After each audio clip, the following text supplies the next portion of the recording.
As Concellerías de Mobilidade e de Participación Veciñal da Pobra promoveron a actuación de mellora do Centro Sociocultural da Ribeiriña e da súa contorna. Os traballos que xa están en marcha suporán un investimento de preto de 50.000 euros. Facilitarán o acceso ao inmoble que, ademais de centro cultural, funciona como colexio electoral.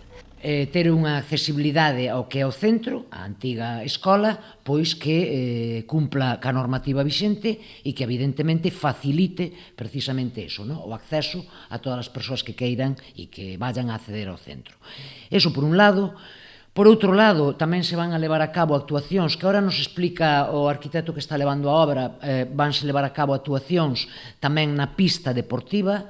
O proxecto contempla tamén o acondicionamento da contorna do centro e das pistas deportivas coa instalación de equipamentos como unha canastra, portarías e o arranxo da rede perimetral. Se dota dunha nova canasta, se vai a pintar unha zona para poder xogar o baloncesto, se vai a limpar todo, se vai a repintar, se van a sanear as porterías, pintándoas de novo, dotándoas de redes, e tamén a rede perimetral se vai reparar, se vai completar nas zonas onde se considera necesario por as súas condicións actuais.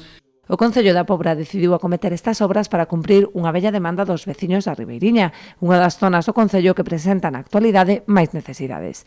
Conta cunha asociación veciñal moi activa que disporá, unha vez rematadas as obras, dun local axeitado para realizar as súas actividades. Pediron puntos de luz para a pista, verdad, Miguel, te acordas? E pediran un punto de un grifo para poderse lavar algo eles as mans o que fora na parte de abaixo, e tamén se lle vai a poñer, non? Entón que ás veces pequenas cousas fan que os espazos estén moitísimo mellor para o uso da veciñanza. E a duración das obras pois tamén é importante, porque se vai facer nun tempo récord. Contamos que a primeiros de decembro, pois que xa se poda disfrutar dos veciños, e por iso tamén estamos preparando actividades de Nadal. A intención do Concello é seguir nos próximos meses a acondicionar os centros socioculturais das diversas parroquias para dinamizar a vida no rural.